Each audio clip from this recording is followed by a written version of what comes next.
When soldiers opened Dachau, they lost control. April 29, 1945, just days before the end of World War II in Europe, soldiers of the U.S. 7th Army's 45th Infantry Division arrived at Dachau, the first Nazi concentration camp. What they encountered was beyond anything they had imagined. As they moved closer, a horrifying smell filled the air, a mix of death, decay, and human waste. Many soldiers could not control their reactions. Some began to cry, while others turned away and vomited. Inside the camp, they found piles of severely malnourished corpses scattered across the ground. More than 30 railroad cars stood nearby, each packed with thousands of dead bodies. It was a sight that words could barely describe. For these soldiers, who had already seen the brutality of war, nothing had prepared them for this level of human suffering and horror. Beyond the piles of bodies, around 30,000 survivors remained inside the camp. Most of them were extremely weak, reduced to what looked like walking skeletons. Their eyes were hollow, and their bodies showed clear signs of starvation and disease. Many were suffering from typhus and other deadly illnesses, and even after being free, thousands would not survive the following week. The soldiers watched in shock as these survivors struggled to stand or even speak. The emotional impact was overwhelming. Anger quickly replaced shock as the reality of what had happened inside Dachau became clear. The prisoners had endured years of torture, humiliation, and abuse at the hands of Nazi guards. Now, both the soldiers and the survivors felt a deep desire for justice. In that intense moment, emotions began to take control, setting the stage for a response that would soon follow. Years earlier,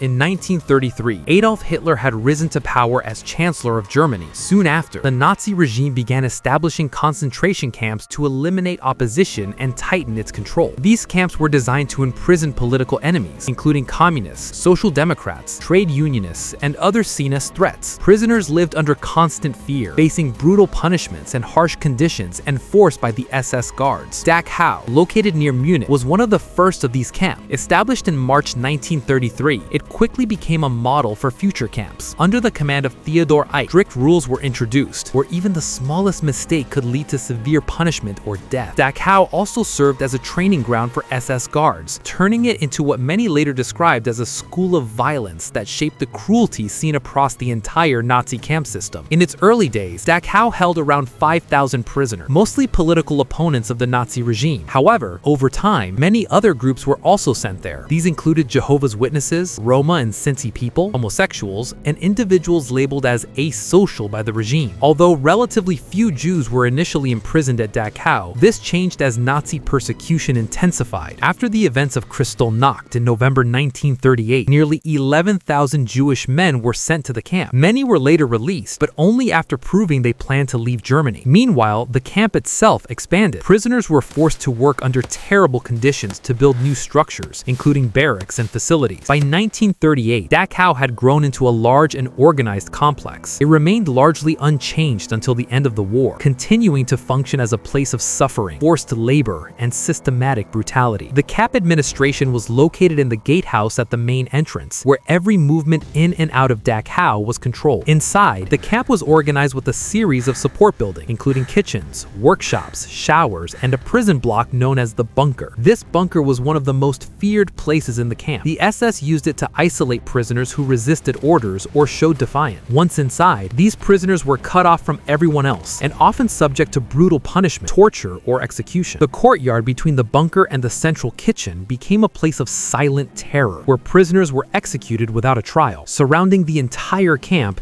were layers of security, an electrified barbed wire fence, a deep ditch, and walls guarded by watchtowers, ensuring that escape was nearly impossible and fear was constant. When soldiers opened Dachau, they lost control. After World War II began in September 1939, conditions inside Dachau became far worse. The number of prisoners increased rapidly as people from occupied countries were transported into the camp. Food became scarce, hygiene almost non-existent, and the workload more brutal than ever. Prisoners were forced to work under exhausting and deadly conditions, receiving barely enough food to survive. Disease spread quickly through overcrowded barracks, and death became a daily reality. By 1942, a crematorium complex had been constructed near the main camp, reflecting the rising number of deaths. Prisoners who were too weak or sick to continue working were often selected and sent away, never to return. Many were transported to killing centers such as Hartheim in Austria, where thousands were murdered. At the same time, executions by shooting became more frequent, claiming the lives of countless prisoners, including thousands of Soviet prisoners of war. That same year, Dachau also became a site for medical experiments that pushed cruelty to another level. German doctors and scientists used prisoners as test subjects in dangerous and often fatal experiments. Some were exposed to freezing temperatures to study hypothermia, while others were placed in low-pressure chambers to simulate high-altitude conditions. There were also experiments involving diseases such as malaria and tuberculosis, as well as attempts to make seawater drinkable. These experiments caused immense suffering, leaving many prisoners permanently disabled or dead. At the same time, prisoners were forced into hard labor, working in construction, road building, and factories under terrible conditions. As the war intensified, Dachau expanded into a large network of subcamps connected to German armament industries. Thousands of prisoners were sent to these locations, where they were pushed beyond their limits and worked to death in the name of war production. As Allied forces moved closer to Germany, the situation inside Dachau collapsed even further. The Nazis began evacuating camps near the front lines, sending thousands of prisoners on brutal transports towards Dachau. These journeys were deadly. Prisoners traveled for days without proper food or water, arriving weak, starving, and often close to death. The camp, already overcrowded, became overwhelmed. Barracks designed for a few hundred prisoners were now packed with over 1,000. Sanitation broke down completely, and disease spread uncontrollably. A deadly typhus epidemic swept through the camp, killing hundreds of prisoners every day. And the final months of the war, death rates soared dramatically. Out of the tens of thousands who died in Dachau between 1933 and 1945, a large portion lost their lives during this final period, as the camp descended into chaos, suffering, and mass death. At the end of April 1945, as Allied forces closed in, the SS began evacuating prisoners from Dachau to prevent their liberation. Around 25,000 prisoners were forced onto brutal marches towards the south, or packed into overcrowded freight trains. These death marches quickly turned into scenes of horror. Anyone who could not keep up was shot on the spot. Others collapsed from hunger, exhaustion, or freezing temperatures and were left to die where they fell. Thousands lost their lives during these forced evacuations, long before reaching any destination. By the time these marches ended, the roads were marked with bodies, silent witnesses to the cruelty of the final days of the Nazi regime. Even as the war was nearly over, the suffering of the prisoners did not stop. It only took a different, equally deadly form. On April 29, 1945, as Allied forces closed in, the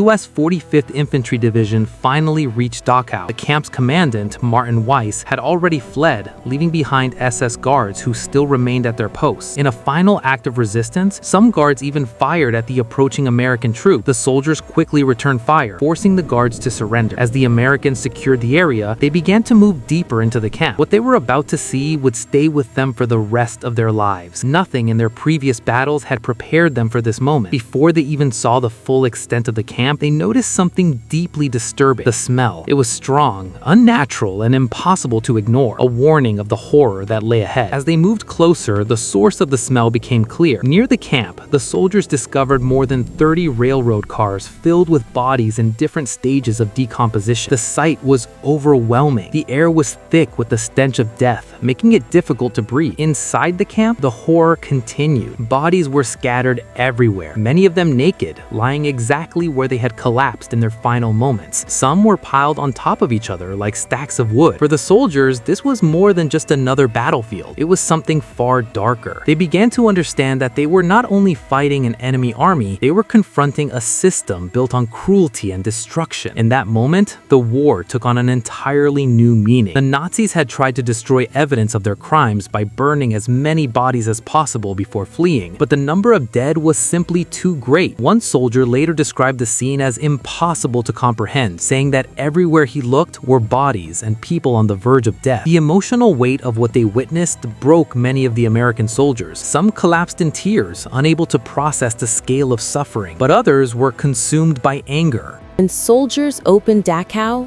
they lost control. Rage replaced discipline as they struggled to understand how such cruelty could exist. In that moment, the line between justice and revenge began to blur, and the actions that followed would become one of the most controversial chapters of the camp's liberation. When a group of German officers emerged from the nearby woods holding a white flag, they appeared to surrender peacefully. However, the situation quickly escalated. One American lieutenant forced them into a boxcar filled with corpses and shot them. As the wounded men cried out, another officer ended their suffering. But this was only the beginning. Soon after, SS guards were lined up against a wall near a guard tower. Without hesitation, an order was given, and American soldiers opened fire with rifles, pistols, and a machine gun. Within seconds, the guards were killed. The chaos, anger, and emotional shock of what the soldiers had witnessed had pushed them beyond control. And even then, the violence had not yet fully ended. The prisoners themselves, after years of torture and inhumane treatment, were no longer willing to remain silent victims. Many had lost their families. Some had witnessed their loved ones being abused or killed, while others had watched friends slowly die from starvation, disease, or the brutal death marches. These memories had built a deep anger inside them. Some had once sworn that if they ever got the chance, they would take revenge on their SS guards. Now, that moment has come. When prisoners encountered the guards, the violence was immediate. Guards were dragged down, beaten, and killed without hesitation. Years of suffering were unleashed in a matter of moments, as prisoners used their bare hands, sticks, and tools to strike back at those who had once controlled every aspect of their lives. The chaos spread quickly throughout the camp. Some SS guards tried to escape by changing into prisoner uniforms, hoping to blend in and avoid recognition, but many were identified and attacked on the spot. Inmates showed no mercy. The brutality of the revenge shocked even those who witnessed it. Some American soldiers and other prisoners stood still, watching in silence as the violence unfolded. There was little sympathy left at that moment. One soldier later described how they watched without emotion as guards were beaten to death, their anger and hatred numbing any sense of compassion. What they had seen inside the camp had changed them. The horrors were so overwhelming that normal human reactions seemed to disappear, replaced by a cold sense of acceptance toward the violence taking place. Amid the unfolding chaos, more disturbing scenes emerged. American soldiers discovered kennels filled with German shepherds and Doberman dogs. Some of the animals were shot after rumors spread that prisoners had been fed to them, though the truth of these claims remained uncertain. Soon after, American troops forced local German civilians from the nearby town of Dachau to enter the camp. They were made to witness the conditions firsthand and were ordered to help bury the countless bodies. Many of these civilians appeared shocked, claiming they had no knowledge of what had been happening inside the camp for years. Whether they truly did not know or chose to ignore it remained a question that lingered long after the war ended. Even today, the exact number of SS guards killed during the liberation remains uncertain, though estimates suggest between 30 and 50. No formal trials were ever held for these actions, as General George Patton, who was overseeing the region, dismissed the charges. In the end, Dachau stood as a symbol of both unimaginable suffering and the consequences of unchecked hatred. Over its 12 years of existence, more than 200,000 people passed through the camp and its subcamps, and nearly 42,000 lost their lives. The events surrounding its liberation remain one of the most powerful and controversial moments of World War II, a reminder of how extreme human cruelty can lead to equally extreme responses. Thanks for watching the WW2 Dark History channel. Don't forget to like, subscribe, and turn on the bell notification so you never miss our upcoming episodes. We appreciate your support, and we'll see you again in the next video.